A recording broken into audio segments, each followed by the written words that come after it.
Thank you so much. This is a call to order of the Plan Commission. Today is February 27th. It is 7 o'clock. And if we can do roll call, please. Adams. Here. Bruce. Here. Erdman Hermans. Here. Harp. Here. Haniro. Here. Summers. Here. And Mayor Kuhn is present. Okay. And just as my inquiry, do we have quorum because we're all here present in person or online? Is that accurate? Yes, and because we have at least a majority physically present, which is a requirement that the Plan Commission has, but not all city committees and commissions have. Excellent. May we have all three of the commissioners showing? Sometimes the video is at the bottom of the screen. Sorry to give you a tech request first thing. Let me see if I can figure out how to do that. There, well, that kind of works. And I Just do want to switch. say I appreciate our commissioners who are present by video. And for everyone present today. There's a lot going on in the city and I just appreciate everyone here. So with that, as she's working through that tech, is there any issues or changes to the minutes of the Plan Commission minutes of February 13th? Nope. Okay, hearing none, I will accept the minutes. Moving on to agenda items. The first one is to set a public hearing for an amendment to the comprehensive plan for the city of Middleton, future land use map change for Middleton High School baseball and softball field project, 2100 Bristol Street.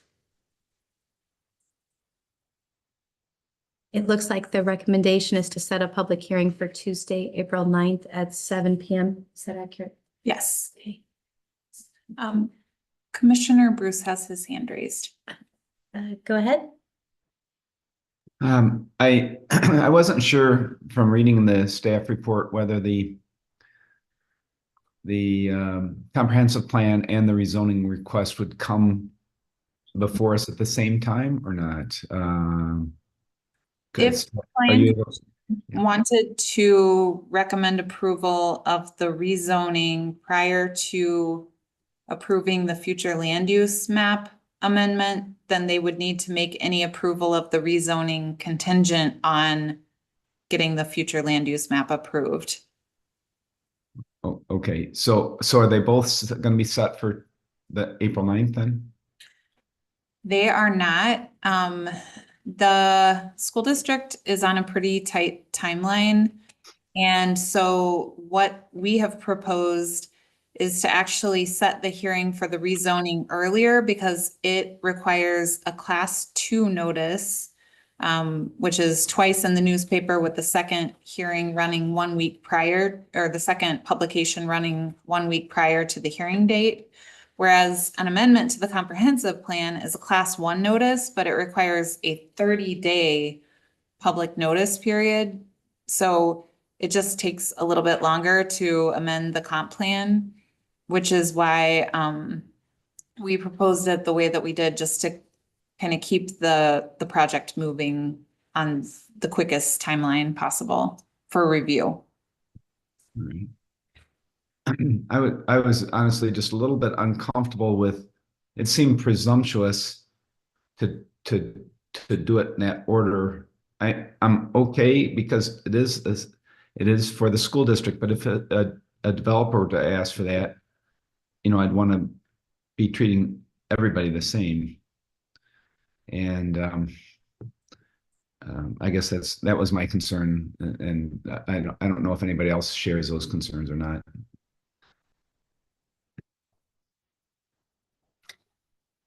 I think they're valid concerns.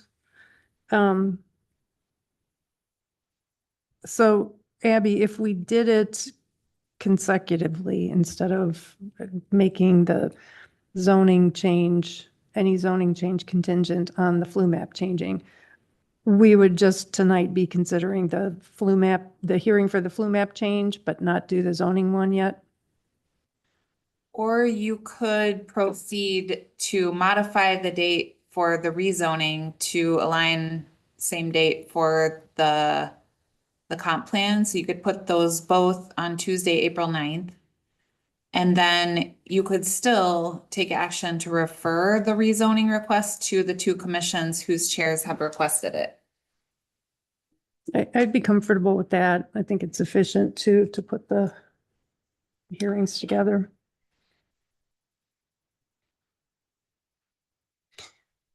Is there a motion then? Can you help me with that? Sure.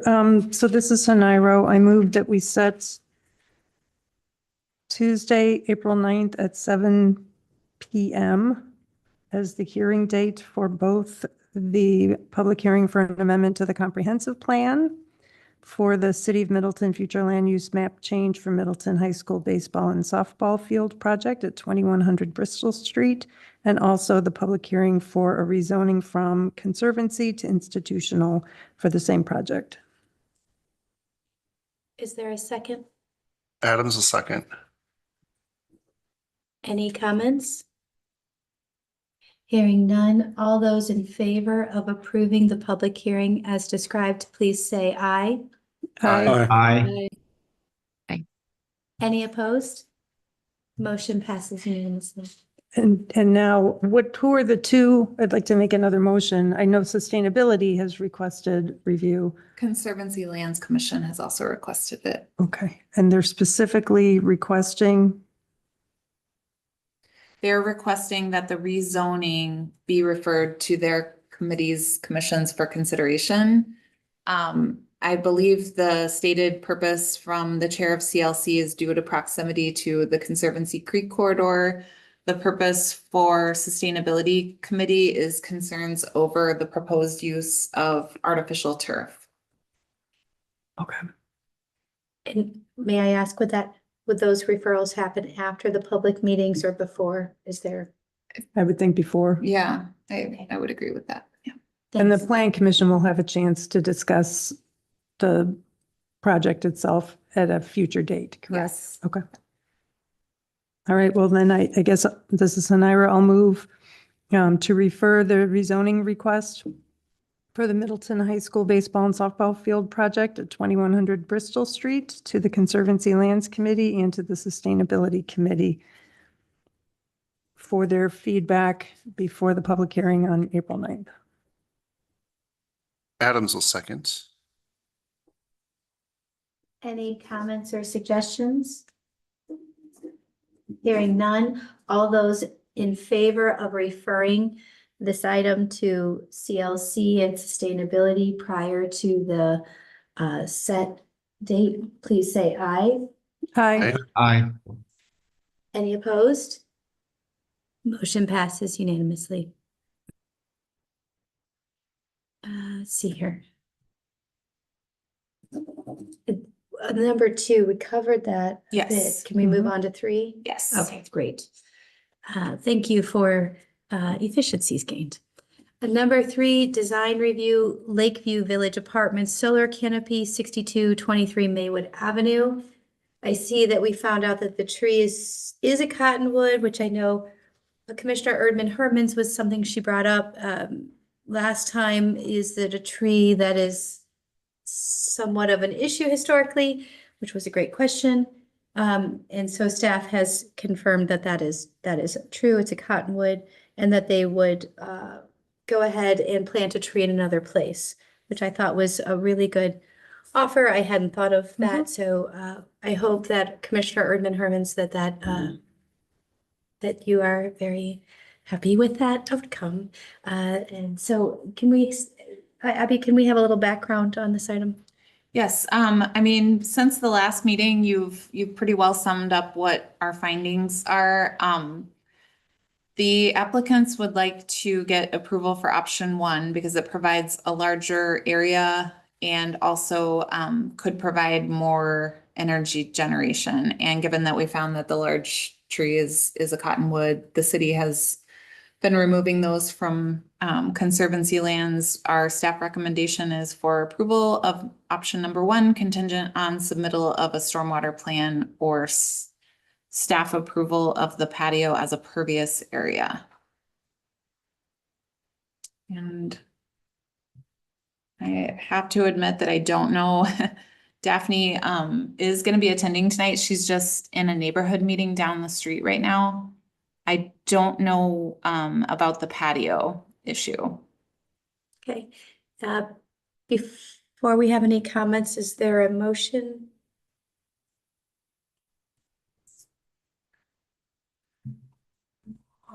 Adams will move to recommend approval of option one contingent upon the submittal of the stormwater plan or staff approval of the patio as a pervious area. Harp will second. Okay, any comments? I'm just wondering, approval will mean what? Does this go to council then, or does it just go forward? It would just be design review approval, which stops at plan commission. Okay. A great clarifying question. Any other comments? Okay, hearing none, all those in favor of approving option number one as noted with the stormwater and staff approval as previous pervious surface, please say aye. Aye. Aye. Any opposed? Motion passes unanimously.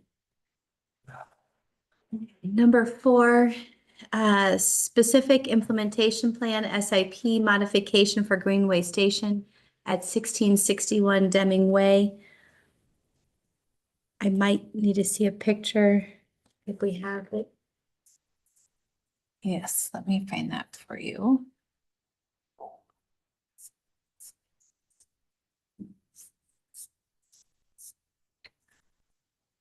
My apologies.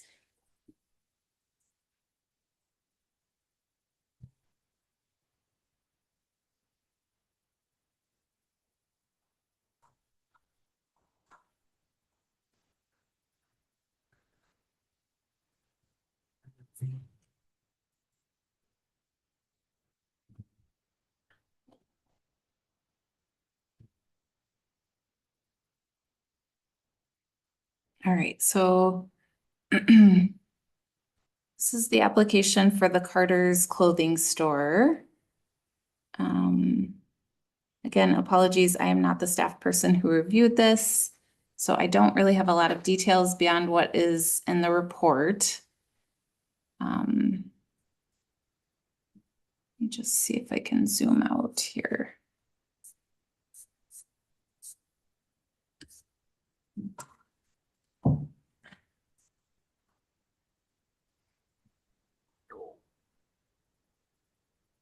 If you want, Abby, I could give you a quick rundown and the commission a rundown of kind of what's happening.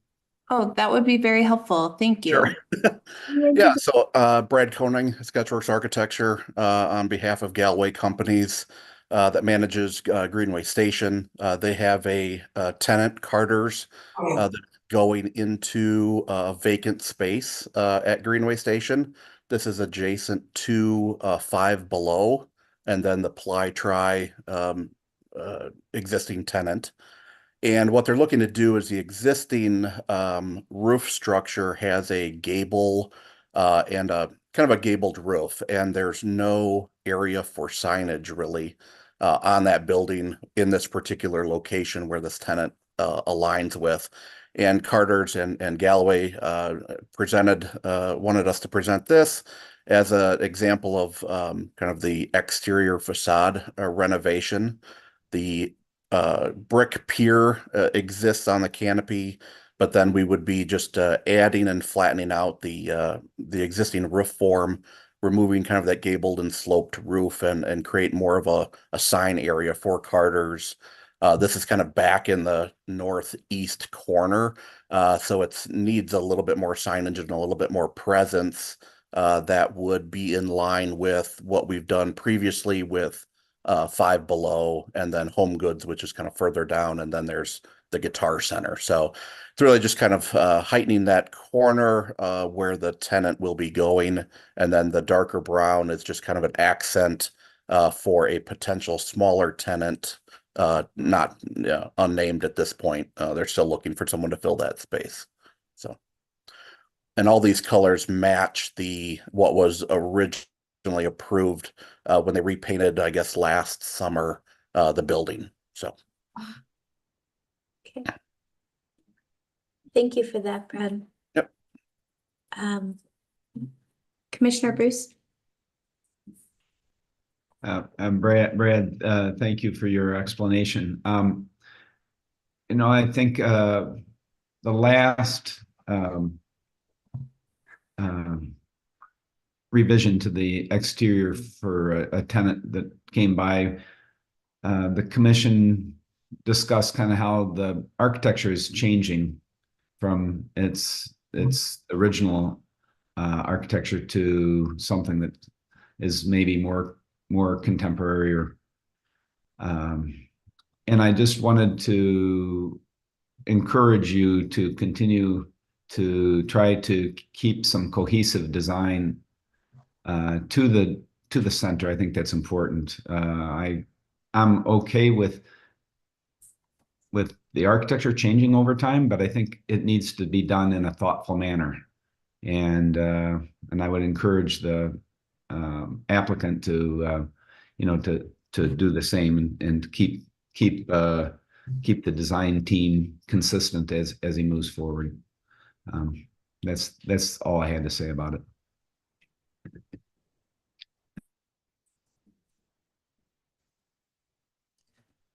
Mayor, I just wanted to note for the record that Commissioner Summers is abstaining from this item and has turned her camera off. Okay, and we still have enough votes. Yes. Even with the abstention. Okay, good. Thank you for sharing that.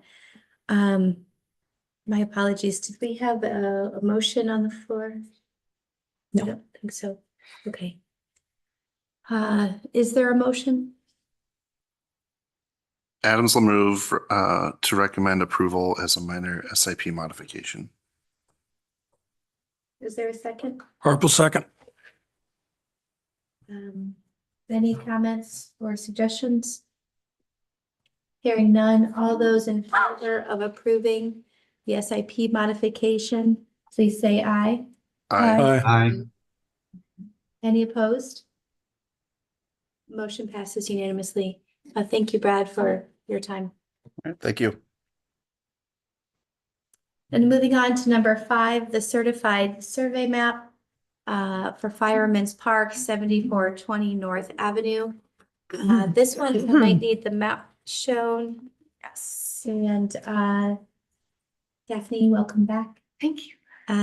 So the only thing I would just like, when you get there, maybe 1 or 2 sentences on an update. Yes, no problem. I'm almost there.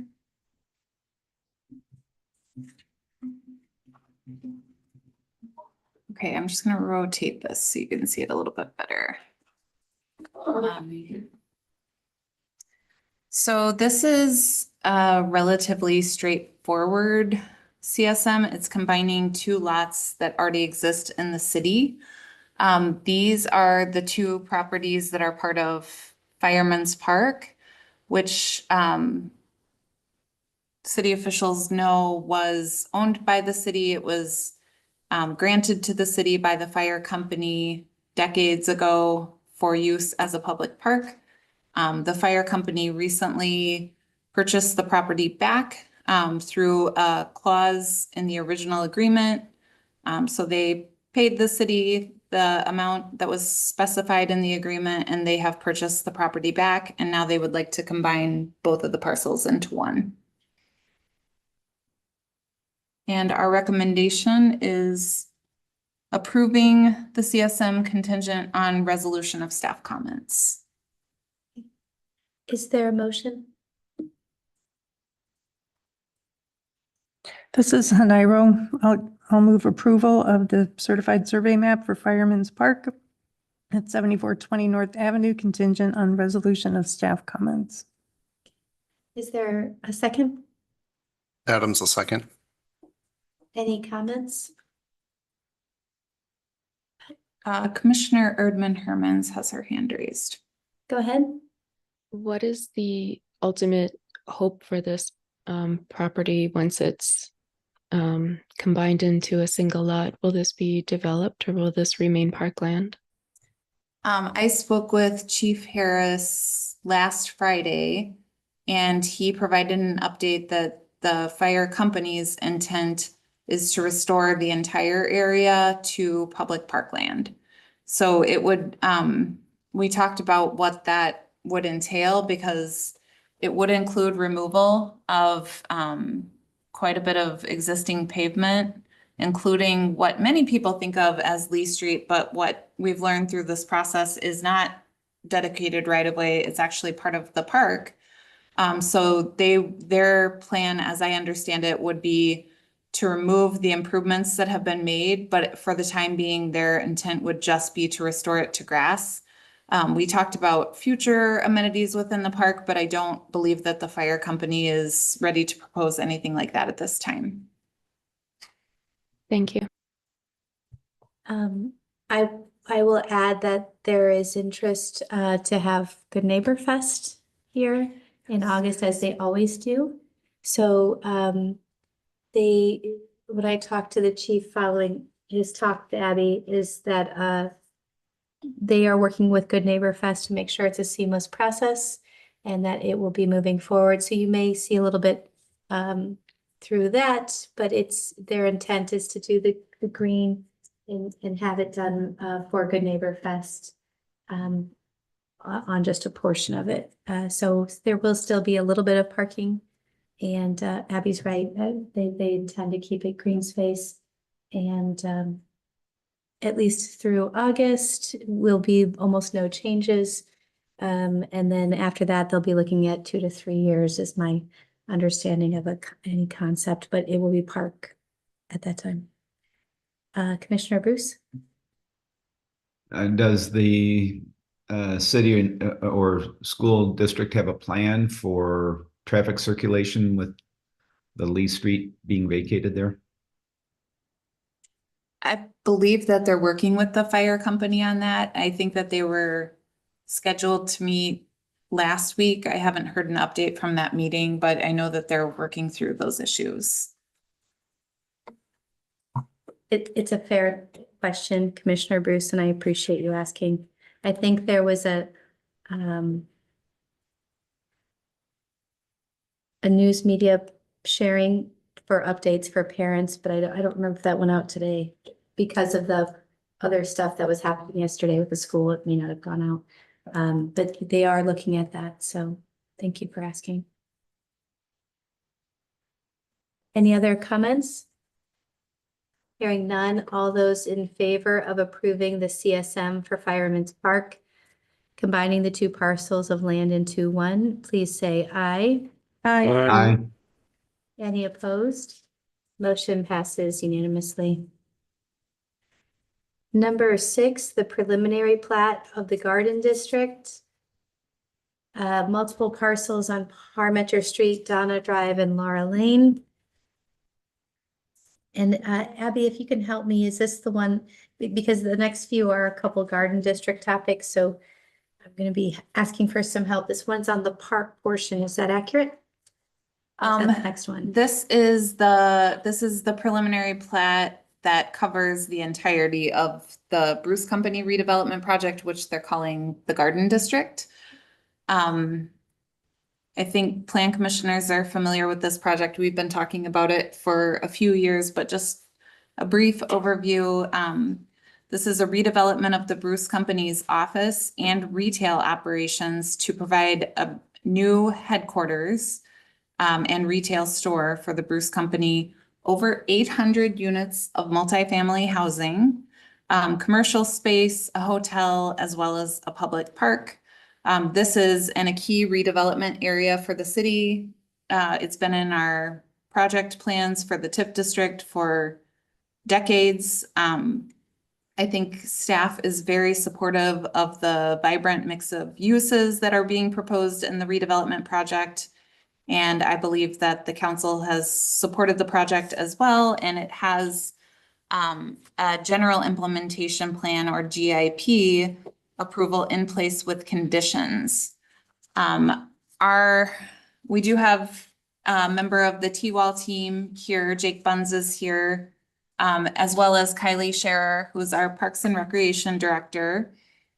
Jake, Kylie, and Kevin Short, who is our new Assistant Director of Public Lands, had a meeting yesterday and kind of went through the staff recommendation. What we are proposing for the preliminary plat is that we would refer it to the Parks Board. There are kind of 4 key policy issues, which I can go into in more detail if you'd like more background on that.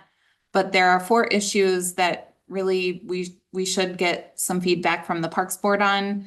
These are items that have been discussed with the applicant several times over the course of the last many months, but they are not things that our staff has the ability to make a decision on. They're key policy issues that we really need the commissions and our common council to weigh in on.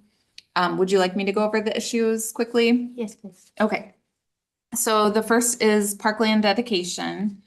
And when the council had approved this project, and this was back when Alder Mark Sullivan was on the council and we had a lot of meetings and discussions about the topic, they approved it conditioned on a minimum of 3 acres of parkland dedication, and also that the Bruce Company T-Wall would dedicate land within the creek corridor area. What is being proposed is very close to 3 acres. It's 2.7 acres of what we would consider active parkland, and that's measured to the top of the slope. It's not quite 3. So as staff, we don't have the ability to say, the council made a decision, we're going to decide something different. So we really would need that to be a decision made by Parks Board and the Plan Commission and the Common Council. So we're recommending that that item be referred to PRFC. I know in our meeting yesterday, Jake Buns with T-Wall had mentioned that they were going to be creating a new exhibit, which will help show the parkland dedication separately from item number 2, which is the land swap. Because some of the graphics that we were looking at were getting a little bit confused because the city owns some property there too, which we purchased to restore to parkland. And that's what we're calling the Latitude Graphics site, but it's the building that houses Auto Color and it has a solar array on the rooftop. So that's land that we already own, and we have tenants that are leasing that building through 2028.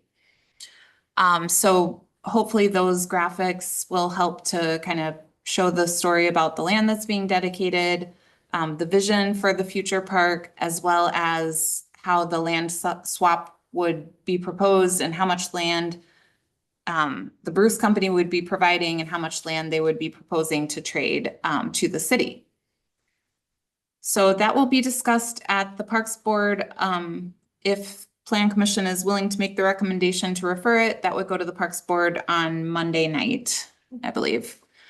The third item is related to stormwater management on public land. And the Finance Committee took a look at this with regard to a TIF request for this project.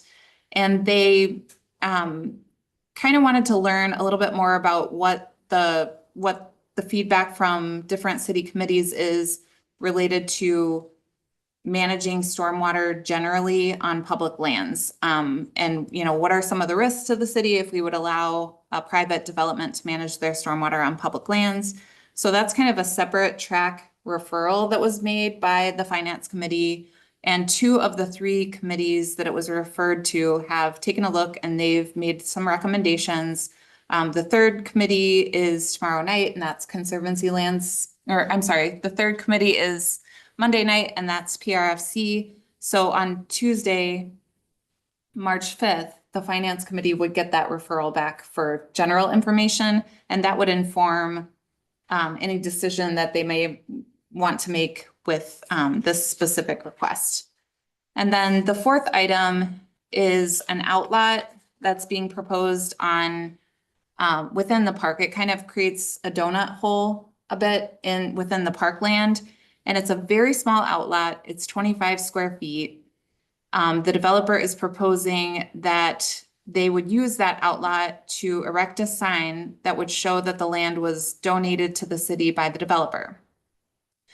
Our staff is flagging this as a policy consideration because the land that's being dedicated to the city is being dedicated for fees in lieu of, or I'm sorry, for dedication of parkland as a requirement. It's a standard requirement that the city has for any new housing units that are created in the city.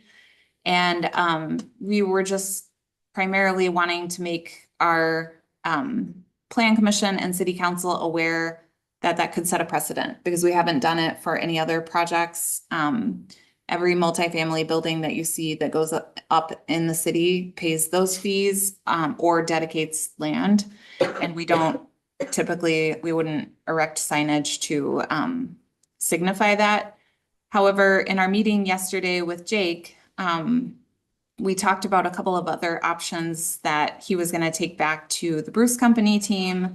One would be rather than creating the outlet that would create the hole in the parkland, instead, they could consider moving it to Bruce Company or T-Wall property that's nearby. Another option could be that they could sponsor a specific feature within the park once the park is designed and planned, and we could potentially offer naming rights for a feature within the park. That's kind of similar to how when we did the Stonehorse Green capital campaign, we provided naming rights to ETC because they sponsored the stage within that public land space. So that's something to consider. Overall, it's a really good project. I think the city is very supportive, but these 4 policy issues that I've outlined are things which I think we need to get more feedback on before we can continue reviewing the development. I appreciate that. Before we talk, I just want to circle back on the parkland. And I'm asking if Jake from T-Wall will come up and share a little bit. And I just want to make sure because I remember the debate in council from a few years ago. Abby, I think it was over 2 years ago. So prior to this, a lot of the folks on council and 2.7 acres is just shy. And I just want to make sure that our understanding of 2.7 is what you know, or if there's something, because I remember a little discussion about easements and how can we activate the conservancy area. And I think at that time it was from your own group. If you could just provide a little background. Yeah, so just a little background on it, or I guess I had a meeting with Abby and Kylie yesterday, and we kind of went through this. And there's a difference between what staff is considering dedicated parkland and what land the Bruce Company is actually dedicating. So in total, so keep in mind there's a 3-acre minimum that was approved by the GIP. In total, the Bruce Company is going to be dedicating right around 3.3 acres of land in this park. The confusion comes up because Abby has said that the land along the embankment, which Daphne, if you can, so the Bruce Company owns all a section of the southwestern corner of this site. So the bottom of that blue area there, they own land all the way up to the middle of the creek. So they own the embankment and then all of that blue land above it. Where the discrepancy comes is that the staff is saying that that embankment area shouldn't be counted as dedicated parkland. So therefore it would take the 3.3 acres that we're dedicating down to Abby added 2.7 acres. Where we're coming from with this is if someone were to come dedicate or donate a farm, 60-acre farm, to become a park, and there's a creek running through it, would the city then only consider that a 55-acre parkland dedication?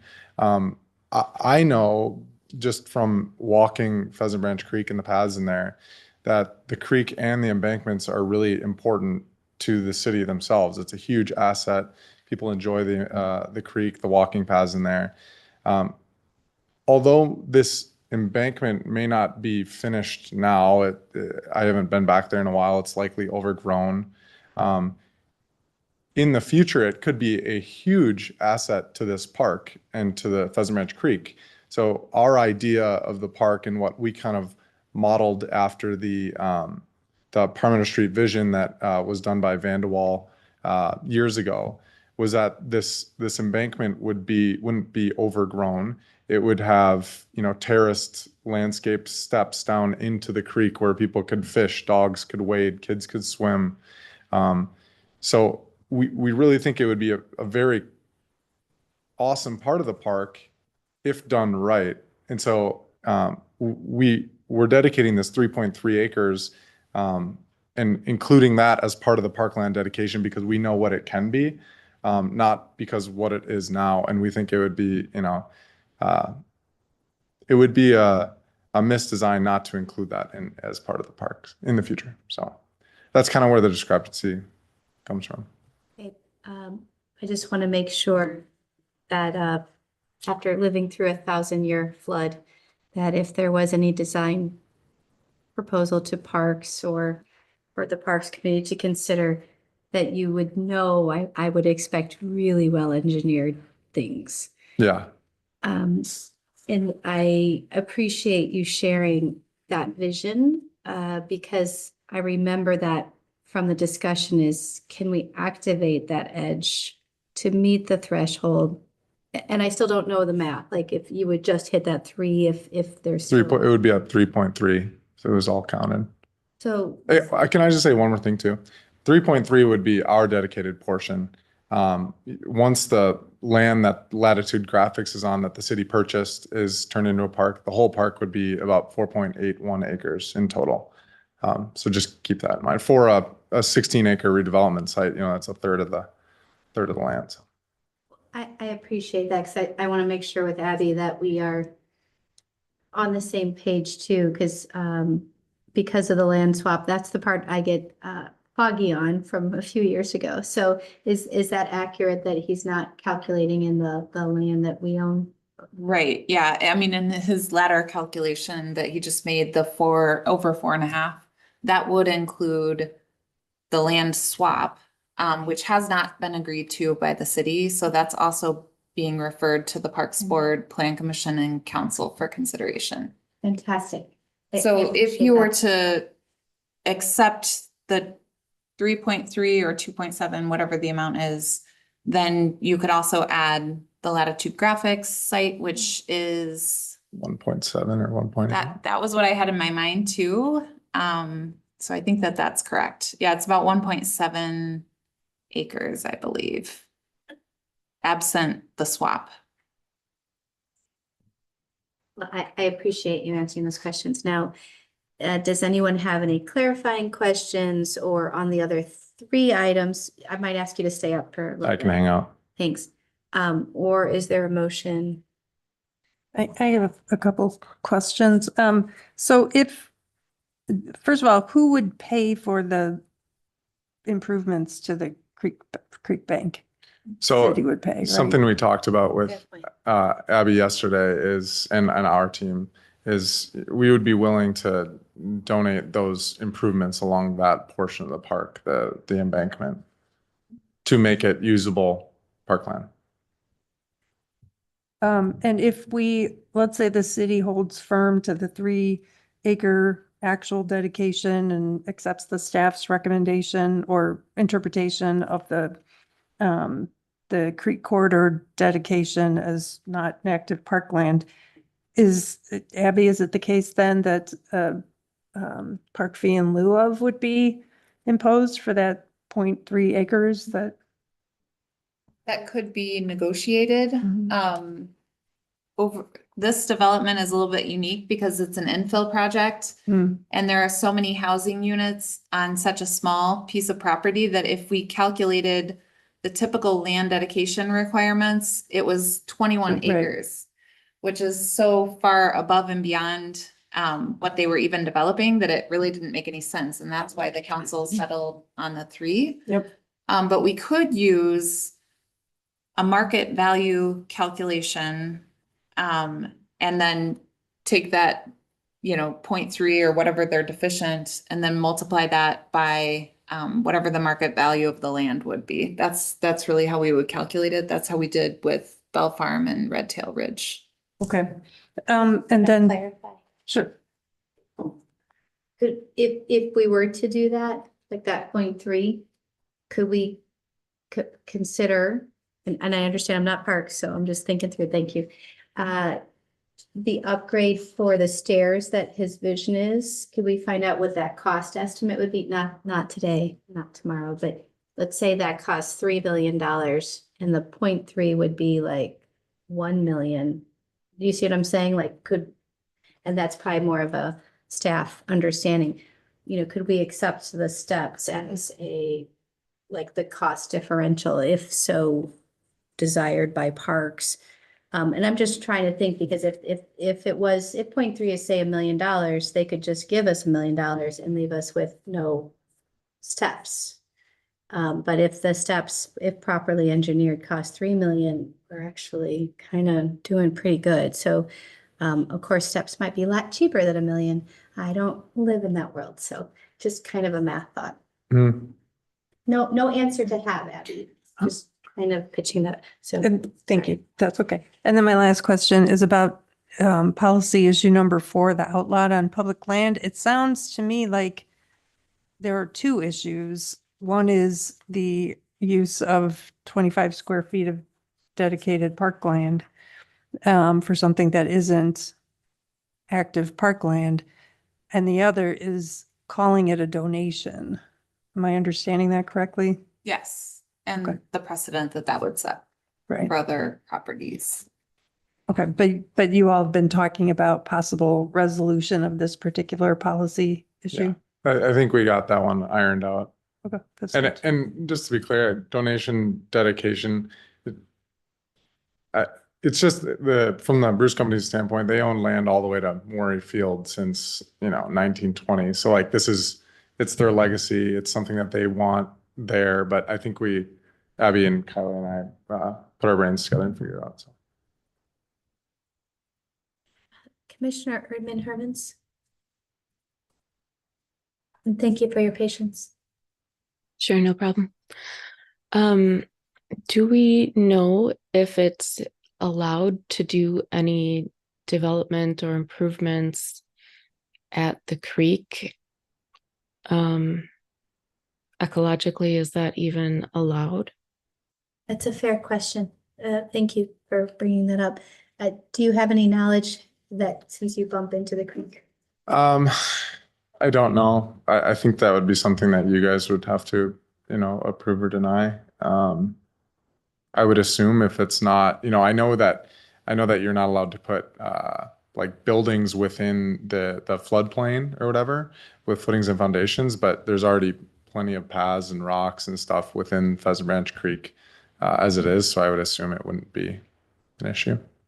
Okay, so maybe we could take Commissioner Herman's question for staff to consider prior to the parks meeting so that they have things to consider, especially if we're trying to reach that 0.0 or 3.3 level. Because my thought was this, if we are activating that easement, that edge from inactive to active, and we get really close to 3, like maybe it's 2.95 and it's close and let's just keep moving projects, or it's 3.1 with that activation, that's a good move forward as we try to bring more housing in this mixed development concept in.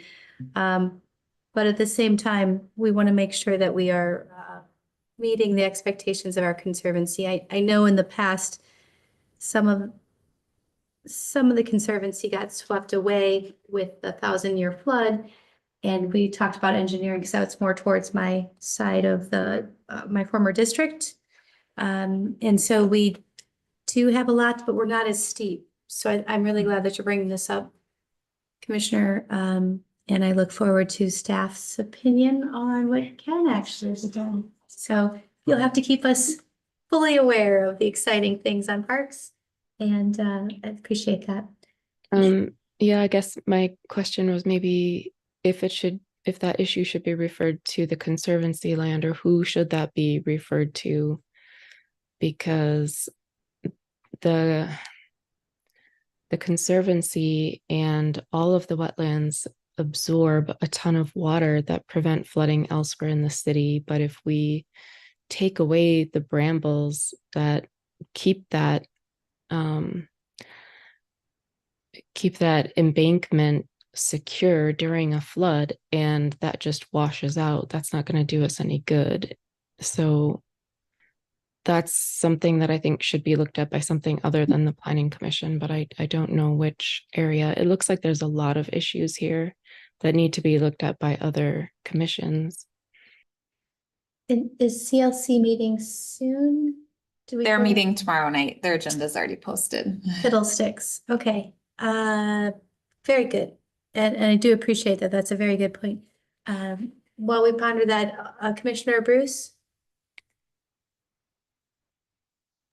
Yes, I just wanted in regards to the land dedication for the park, will council weigh in on that before this comes back to Planning Commission?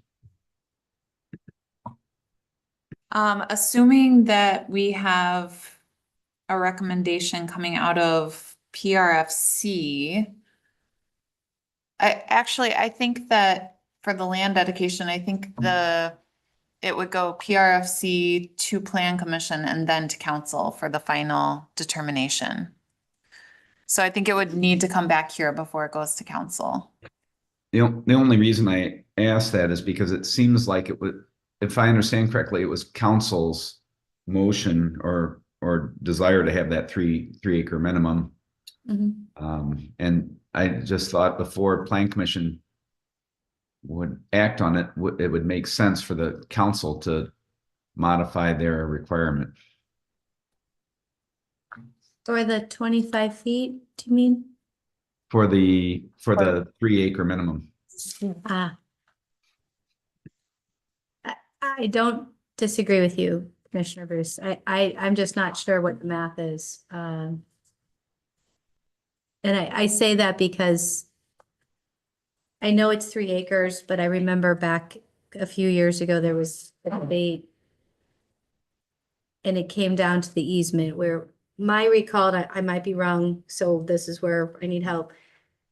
My recall was that the T-Wall company was estimating the easement in front of the conservancy as part of their 3 acres, which got them within rounding error, up or down, 3.0 something or 2.95 something, but they were really darn close. And then there was a discussion about active versus inactive. And that's when suddenly there was, well, what if we activated it? So it's not that I don't disagree with you about the 3 acres, because if we're short, we're short. So that would be a council discussion, but mine is that math, is it truly not 3, or is it let's look at the math and, it goes down to the easement, but that goes then back to Commissioner Herman's. If we can't build steps there, that's a new barrier, right? So I think it's just healthy that we're going through all of it, but I do appreciate that you are bringing up that it's a policy from council. Alder Hanaro? I have a question and a comment as to whether this should go to the common council to see about relaxing that 3 acre minimum. If I'm doing the math correctly, 5 of the council members will have some knowledge of this situation, either because they are on parks, were on parks. I'm on the Plan Commission. Alder Lorman is on Conservancy land. So a majority of us will have some exposure and good discussion through our committees. And I think for that reason, I would be more comfortable having council be the last one to weigh in on this. Because I just feel like there are many of us who don't have the history that the mayor does on this particular project. So I think it'd be beneficial for us to get the recommendations from the other committees and commissions. And then my question is, we are just talking about 0.3 acres. Am I remembering correctly that there was at one time a dog park or dog run planned on the western edge of this property? That's correct. Is it possible to resurrect that idea? Because it seems like that could cover the remaining space. And I do think, as someone who has to drive to take my dogs to a dog park, I think it would be a big selling point if people living in this community could just walk down to the park and the dog park. Yeah, agreed. It is a huge selling point for residents, but the dog park was actually it was in the current park area, and we removed it, just wiped it clean, got rid of it. So it's all park area now. So it could be a dog park in the future park, but. Okay. Thanks. Commissioner Erdman Hermans? Yeah, one more question, and that is about using park area to be managing the stormwater from the other property. That seems like it could bring up a lot of issues with the park being used later on, or how the park can be used. If that stormwater area needs maintenance, or how that actually happens. How is the stormwater actually being managed? Because that can happen in different ways that impact the usefulness of that land. That seems like kind of an issue. And I believe in our ordinance, each property needs to have its own parking and its own stormwater management managed on the property. So that seems like it would have a pretty big impact on this. Can I address that? Yeah, so stormwater is something that Kylie and Abby and I talked about yesterday as well. And I actually provided them our test pit and soil boring logs that we've done over the course of the last couple of years for the site. We've done 24, so just background, we're doing all the stormwater underground. The water flows through these large tanks underground and basically cleans the water, and then it's supposed to dissipate into the ground from the tanks. But where it infiltrates into the ground, the soils have to be compatible. And I don't know the metric. I'm not a geotechnical engineer or civil engineer. The soil has to be compatible enough to be able to take all that water in. So over the course of the last couple of years, we did 23 soil borings and test pits. The only locations that had infiltration levels good enough for the stormwater to infiltrate into, for lack of a better term, were along Parmenter Street, where we're planning bioswales already, and then within the park area. And it's our engineers actually put together a map with red and green dots of where the red dots indicate where the soil borings and test pits didn't have the infiltration levels, and the green dots did. And there's 2 green dots in the park, and the red dots are all over the rest of the site. So with that being said, there's 2,800 linear feet of underground stormwater, and it's a regional underground stormwater pond, if you will. It covers the entire site, including all the private land, the public road, and the public park.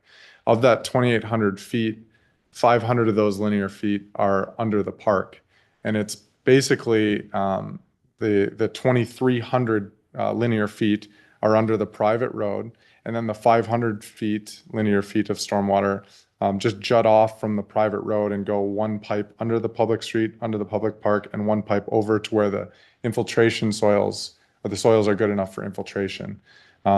So and I was doing the math the other day, it's 17% of the, that can be right, 34% of the total stormwater pipe is under public land, for 17% of the, no, I'm doing that opposite. 17% of the pipe is under public land, and 34% of the land that whole stormwater system covers is public.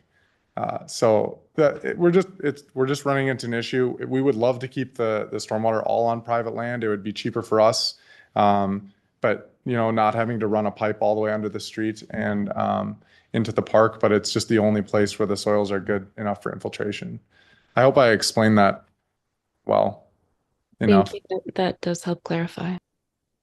Abby? I was just gonna mention that Jake provided us with that report today with the 19 test pits. 19 and then 4, 23, Okay, yeah. it's 23. And we had only received the report with 3 test pits previously that were all from the parkland. So we haven't had a chance to have our stormwater engineer review the report yet, but we do have it. That's great. Thank you for sharing that. And I do appreciate you sharing the challenges of the site. And I was thinking a little bit about that, because of course we don't want to run things under public space. But I did know about the soils, and it does strike me because this location overlooks the conservancy, so I shouldn't be surprised that it has some struggle, because that's what we love about this site, and I'm looking at Commissioner Herman's because I'm thinking whether we get steps or we cannot have steps, whether we activate or we can't activate, we love the conservancy, and so it doesn't surprise me that there are struggles and getting that water. And I know in my heart we all feel the same way, because we don't want to be dumping water during a huge flood. So this one might be just a unique site, because if it was built, say, on University Avenue, where it's higher elevation and it's not near the creek, that I would be pretty firm on how things are. But this was just a unique situation. So I'm trying to think through it, and I do appreciate the samples. Commissioner Bruce? Jake, has the design team explored the possibility of using green roofs either on top of the buildings or over the underground parking to assist with some of the stormwater requirements? Yes, in terms of on top of the building, we've explored that with past buildings.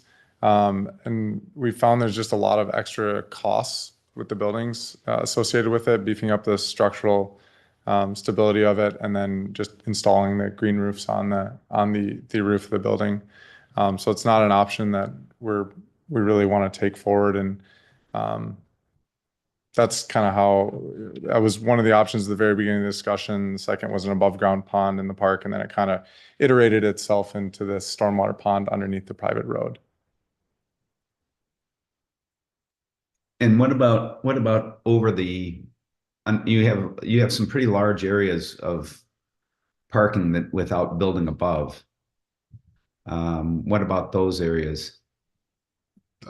There's parking underneath those areas. So like the L-shaped buildings that face each other, there's parking in a rectangular shape underneath all those areas. Right, I understood that. I was just wondering if those areas might,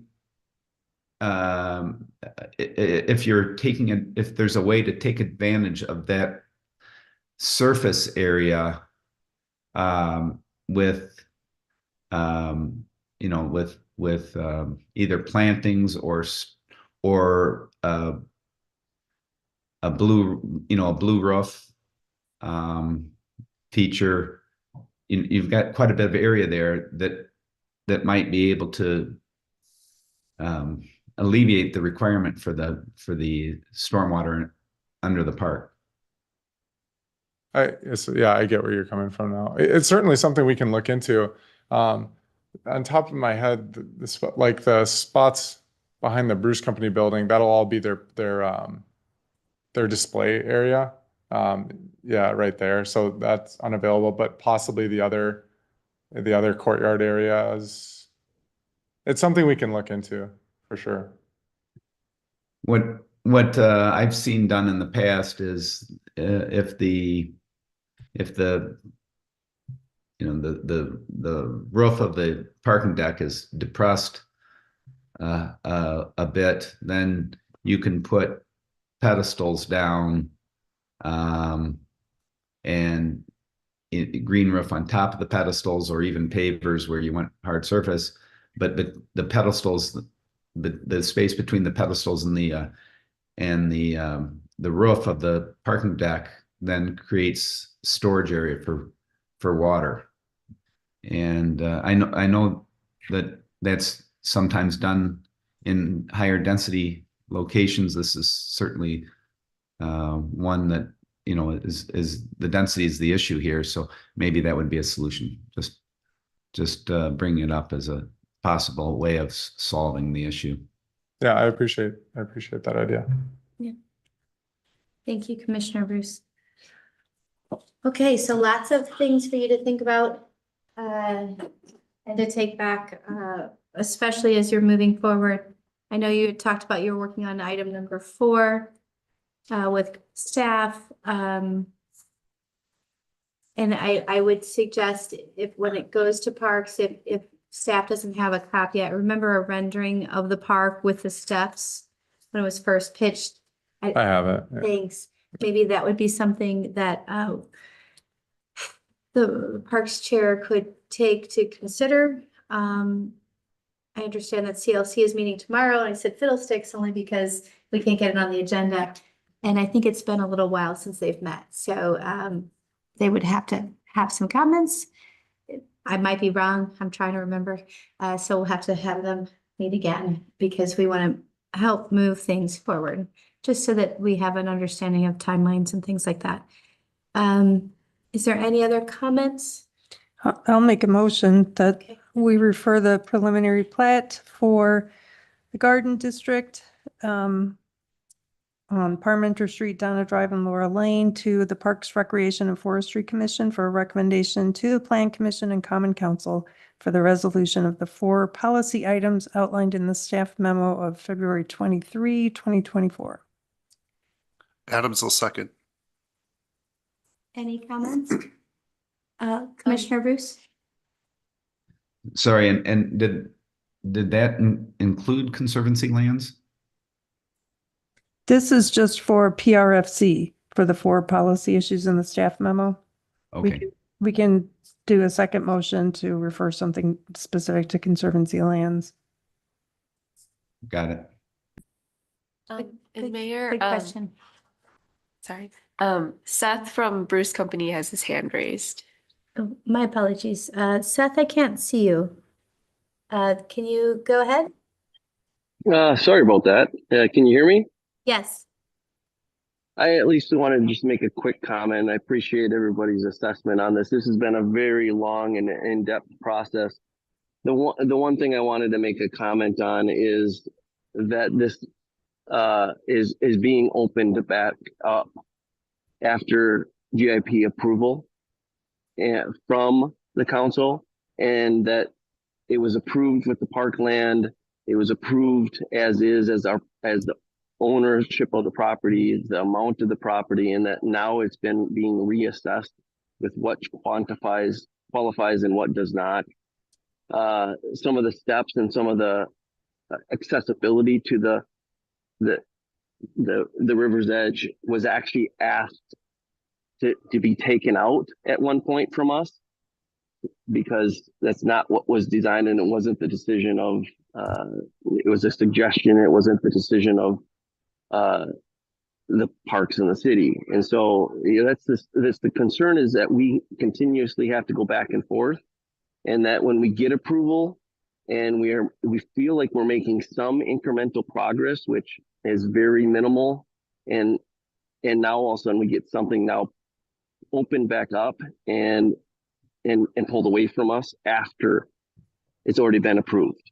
So it's really getting challenging to know where we have any opportunity to have a long-term solution for moving forward on this, because we can continue to just get postponed, passed on to another committee, even after things are already committed to. Okay, May I ask a appreciate, question? I appreciate that. Yes, Alderman Henry. Thank you for that comment. I guess I'm wondering what is being open, in your opinion, is being opened up.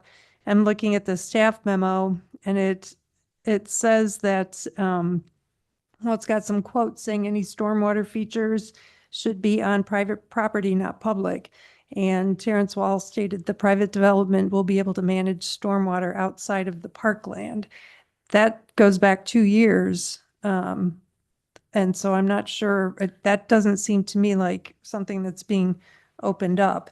Yeah. I think that was said before we had any soil borings. I mean, like I said, it would be cheaper for us to have it all under private land. And, Yeah. and that's understandable, but it's inaccurate then to say this is something that's being opened up. I mean, the GIP came with contingencies and we're trying to make adjustments to those, or considering adjustments to those contingencies if they can't be met. But I guess I'm not clear why it's described as Okay, so opening up. I appreciate that. I really do. And I just want to make sure that, as you explained, Jake, that we didn't have the soil samples.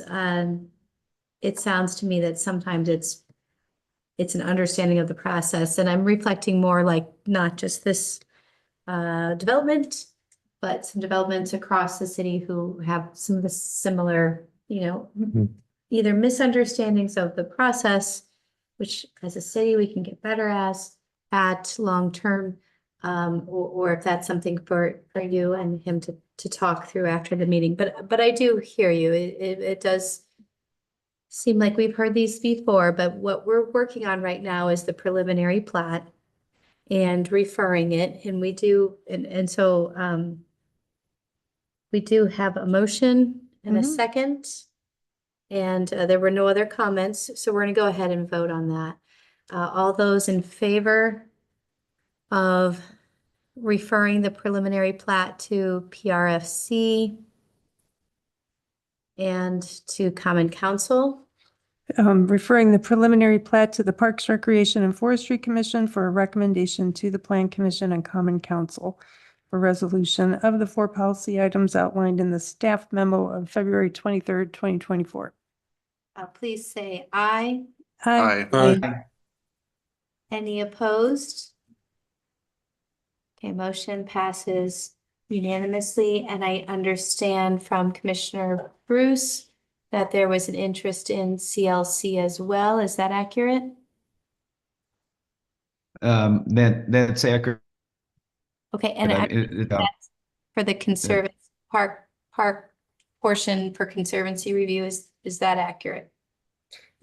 May I ask about that? I was gonna say, is it one of the 4 or all 4 is what I'm Yeah. trying to more say. Right. Well, I guess my question is, I totally agree with Commissioner Erdman Hermans that this is, that any changes to the creek corridor could be an ecological problem, but I'm wondering, is that necessary to address now? Wouldn't it be our parkland and we would be able to decide what we want done with it? I know it does still matter as to the 2.7 versus 3.3 and. Yep. Kylie did go over that a little bit, and the DNR permitting requirements, and kind of outline the requirements that the city was obligated to through the Creek Corridor Restoration Project. So I think we discussed that at least in brief, what any requirements would be to making improvements within that corridor. Kylie, is there anything that you wanted to say about that topic? I was gonna say, make room, Jake. Thank you. Excuse me. Just that if we're considering parkland dedication, I think it's really important that it's considered by the Parks Rec and Forestry Commission. And The 25 feet, right? and That's the Is that the 25 feet circle, the donut hole? Oh, the outlet. No. Oh, I think Kylie just means in general. The Okay, entire- I'm with you. dedication. yeah. Okay, I'm tracking now. Yeah, Thank you. all of the policy concerns, I think having Parks, Rec and Forestry really take a look at that. I know we have an ordinance in place that we've worked through on the previous development with parkland dedication that the attorneys helped to navigate what that looks like. So providing that to our commission to take a look at. I think getting Conservancy lands involved when we determine what that active parkland looks like. There are definitely policy things where Conservancy lands should be involved.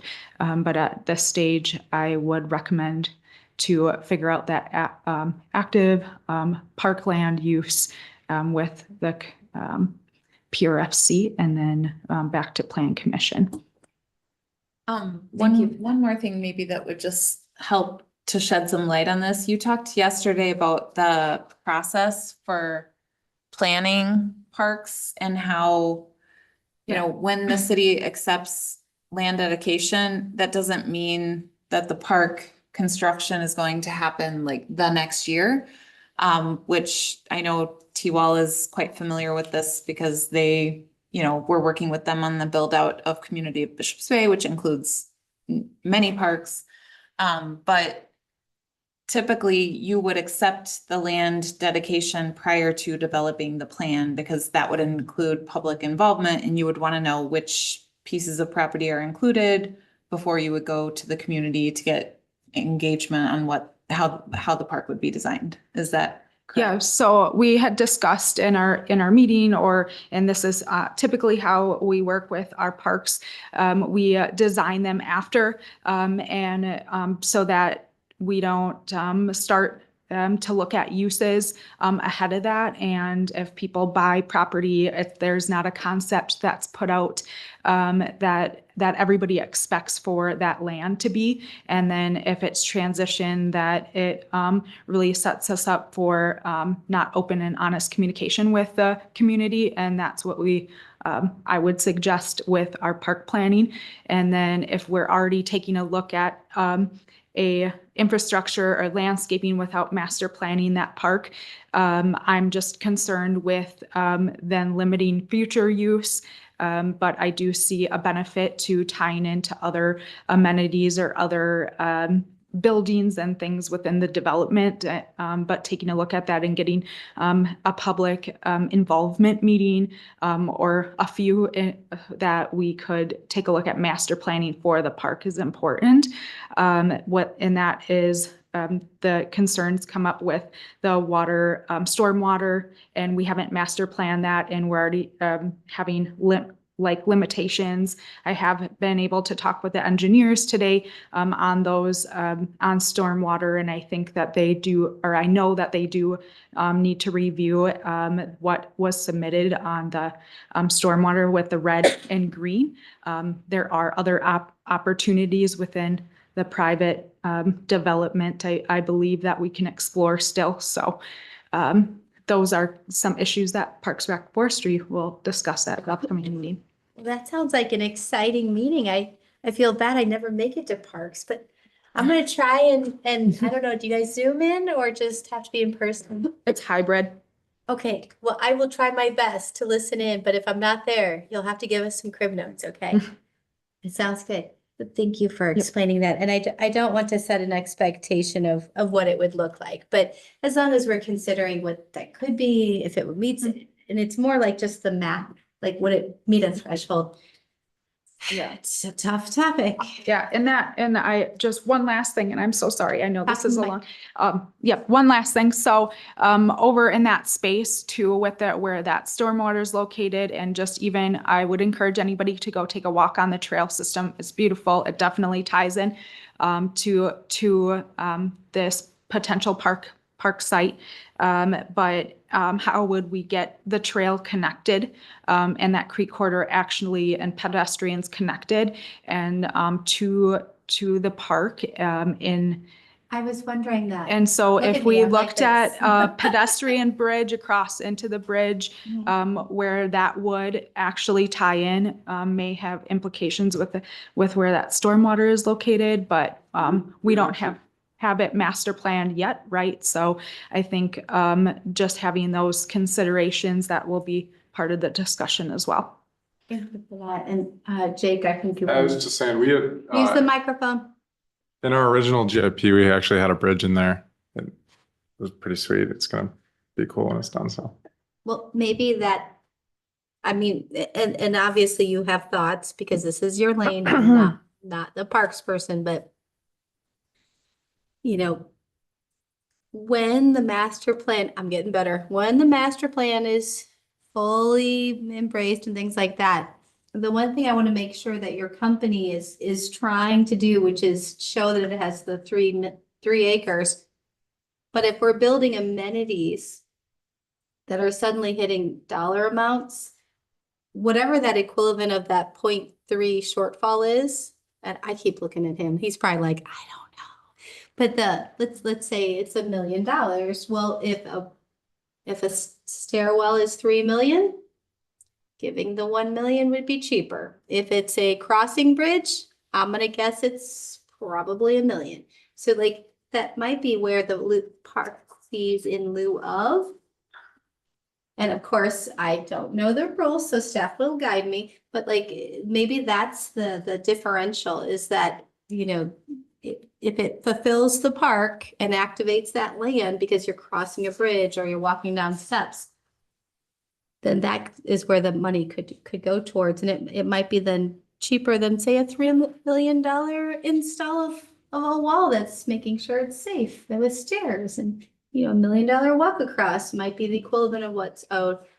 And it might be less, it might be 0.7 of a million. And so just keep that in mind as we're talking. If we're trying to get to that 3 acres, the park's fees in lieu of might be an easier than just saying it's than saying whether it's 2.7 or 3.3 and what is that differential. Like just saying, you know, hit the math number and then we would like it to be activating that land would be the difference. And so I will attempt to stop being in the parks lane and hopefully you'll ponder it and you'll work with staff and brainstorm that out. Okay, so Abby, help me. We are moving on to number 7. Is that accurate? Yes. Okay. The final plat for the Garden District, multiple parcels on Parmenter Street, Donna Drive, and Laura Lane. And my understanding is that we have concerns because of we need to make sure it goes to parks first, then go forward. There is a recommendation to reject it because of the timeline. So I'm just going to ask before we have any comments from staff, if you would be willing to give an extension to meet these couple of referrals for a robust discussion. Yeah, we can send out, I meant to get back to Abby today about that, but I think we'd prefer an extension rather than a rejection. Well, I appreciate you saying that. Abby, do you need that in writing and would that assist in this process? Yes, I think what we would need in writing is an extension to 4/16/24, which is the preliminary plat review timeline. It aligns with the 90-day review period for a preliminary plat.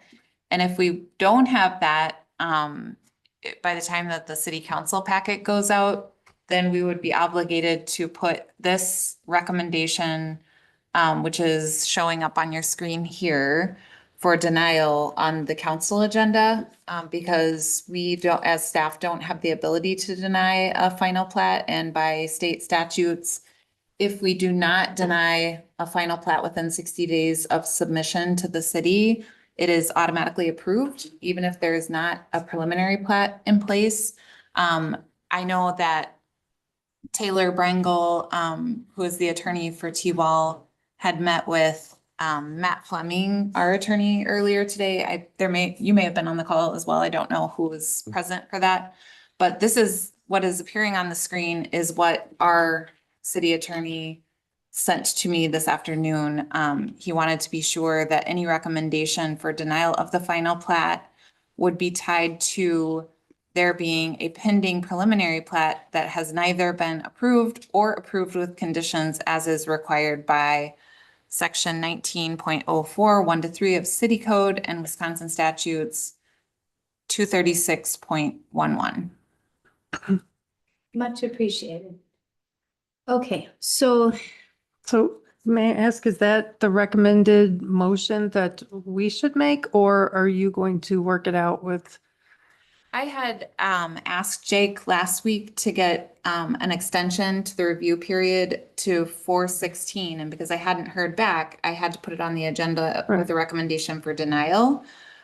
So if he is able to provide that in writing prior to the council packet going When out, does that go out? our deadline for putting items on the agenda is Thursday at noon.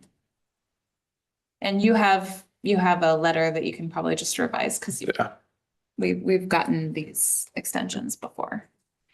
And I do appreciate that, and I appreciate your flexibility in taking that extension and your flexibility in offering it. And part of the reason is, and I know we had someone from the Bruce Company on, part of my concern is that we have been seeing this development for a few years. As I said before, 2-3 years ago, we were talking about parks and our perspectives back then. So I don't want to be denied and then have to do a new application and have it come back through, adding to the process. So I appreciate both of your flexibility in working on that extension. Abby, do you need anything, any motion, or is that we can move on? If you wanted, you could just direct staff to place this on the council agenda unless we receive the extension letter to the date of 4/16. And you're okay, right? Okay. Does anyone want to make that motion? Abby, can you restate the motion? Um, The suggested motion?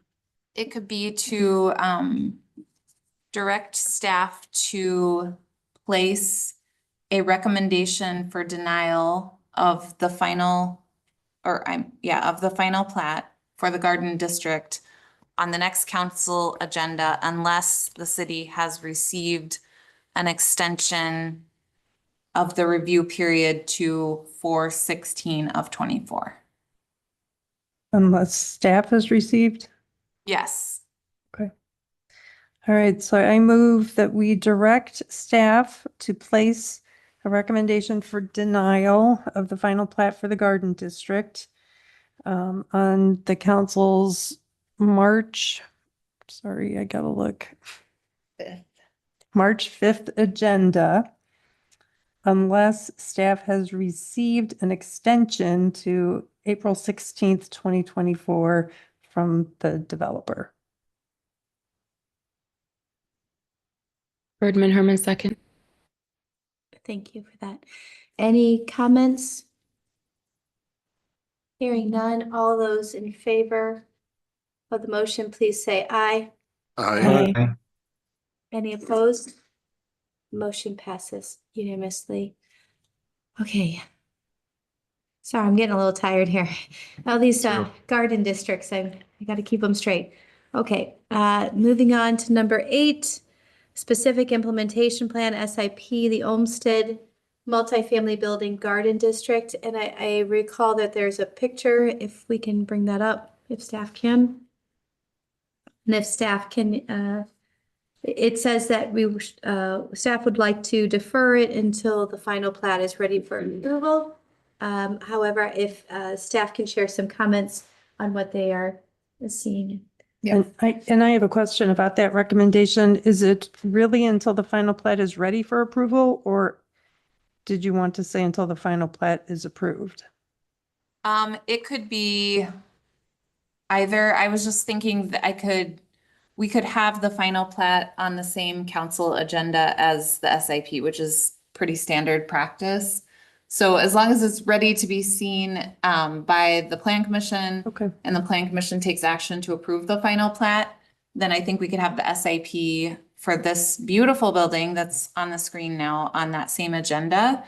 I don't really have a lot of staff comments about this building. I think it looks really, really good, and it is very much in keeping with the direction that the plan commission had given to the developer at the concept review stage.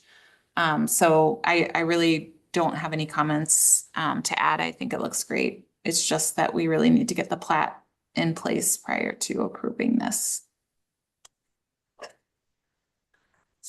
Okay, is there a motion or any clarifying questions? I agree. It's a beautiful building. Very exciting. I guess I'll take a stab at a motion. I move that we defer action on this specific implementation plan for the Olmsted multifamily building in the Garden District until the final plat is placed on the Plan Commission's agenda for approval. And I saw Commissioner Bruce's hand up, or maybe I didn't. Okay, is there a second? Adams will second. Okay, any comments? All those in favor of deferring action on this SIP until the final plat is ready for approval, please say aye. Aye. Any opposed? Motion passes unanimously.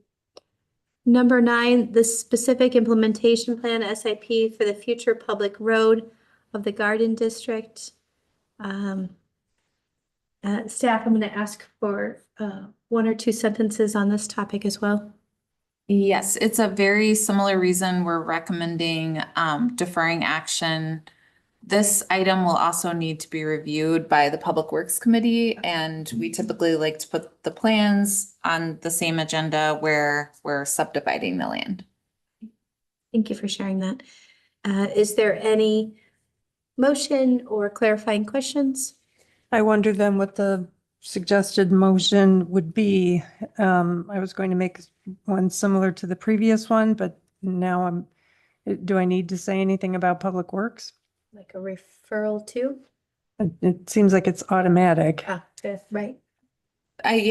Because it's a public road, I think that, Sean will be reviewing this and placing it on the Public Works Committee agenda. If you wanted to formally refer it to them, you could, but I think regardless, it will appear It'll on be that there. agenda. Okay. Then I won't formally refer it. Okay, well, I'll move that we defer action on the specific implementation plan for a future public road, Garden District Drive in the Garden District, until the final plat is placed on the Plan Commission's agenda for approval.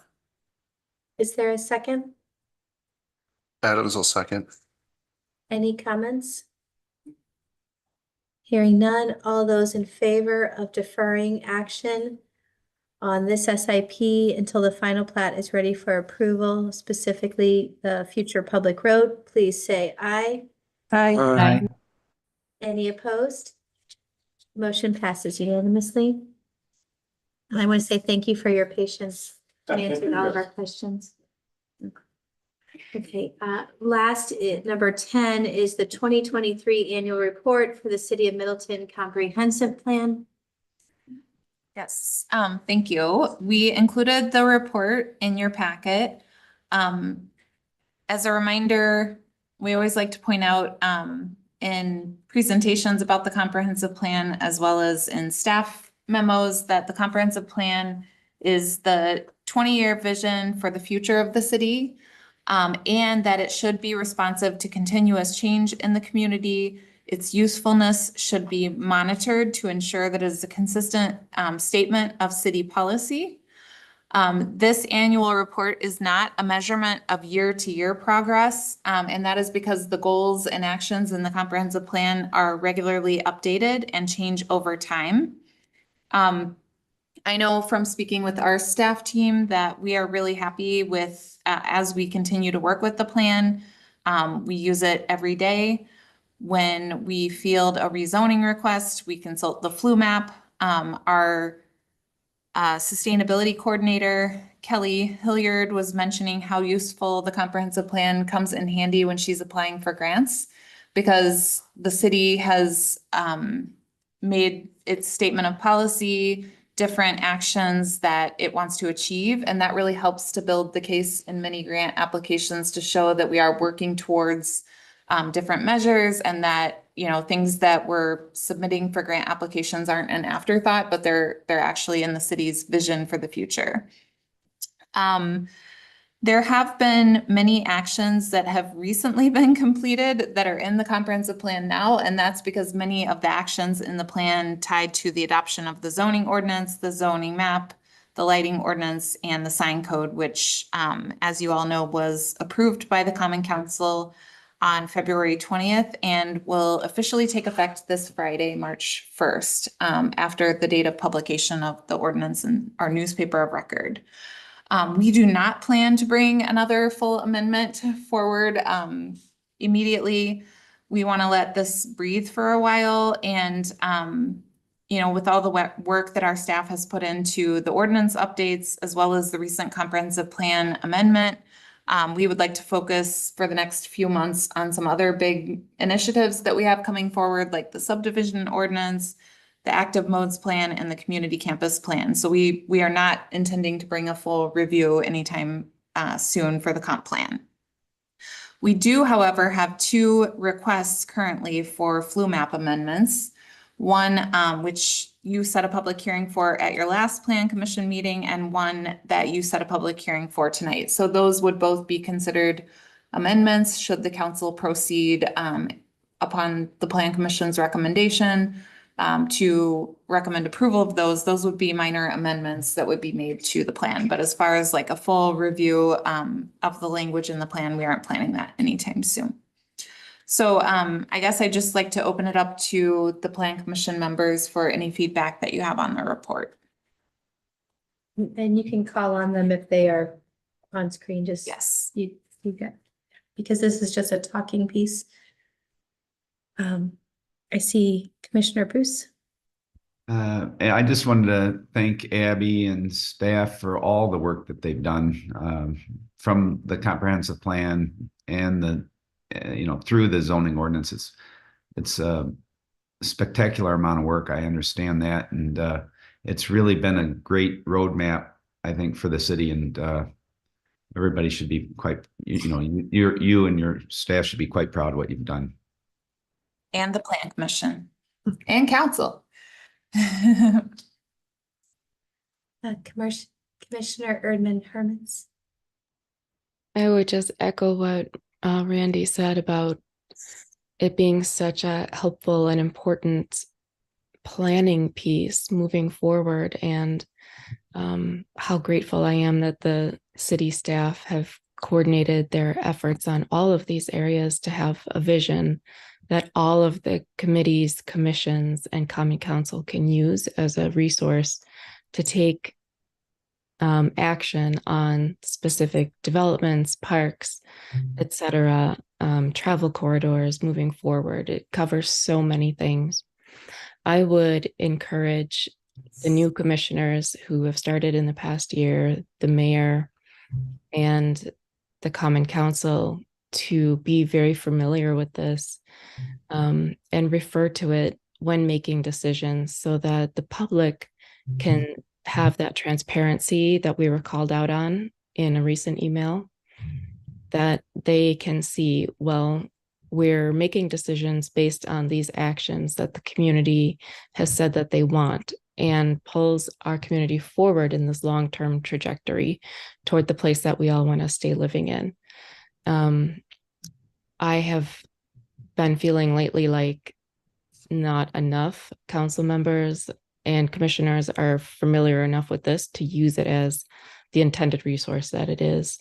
So I would just encourage everyone to just spend a half hour reading through the intention so that we can ask better questions to the developers to shape the developments in the direction that we'd like them to go.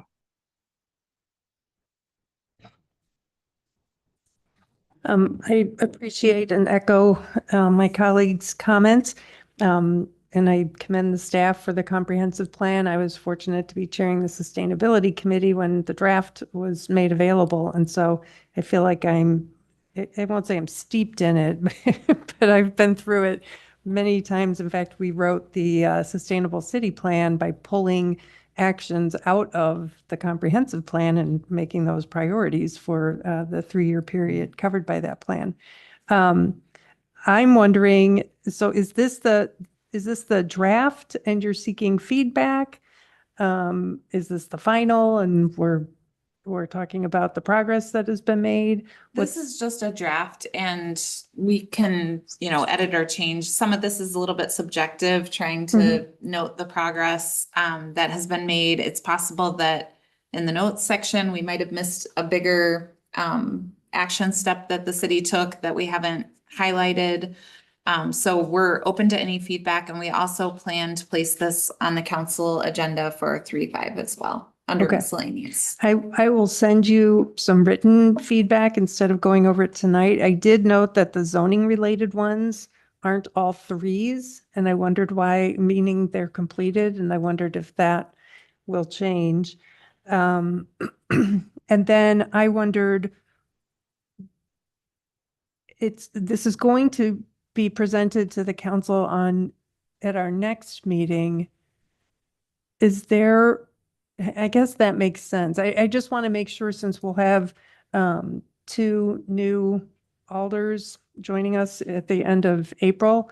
I wonder if there's an opportunity for the staff to give a presentation at one of those early council meetings once the new ones are sworn in, to help them understand and reiterate for the continuing council members how important the comprehensive plan is. I know in our finance committee discussions, in my discussions with the city administrator, I've been emphasizing my desire to see the city's budget make more reference to actions in the comprehensive plan and now the strategic plan, because these are all connected. And I was really pleased to see that last year when we were working on the 24 budget, that had begun. There's a long way to go, but it's beginning. So I really appreciate it. And I'll send you my comments Okay. tomorrow morning. Yeah, I mean, I'm not sure if this brief overview annual report would be the best introduction to the new council members once they take office. So maybe it would make sense to go ahead and keep the annual report on council for next week, but to provide a separate presentation, sometime in May or June. Yep, I think that would be great. Okay. Okay, any other comments? Okay.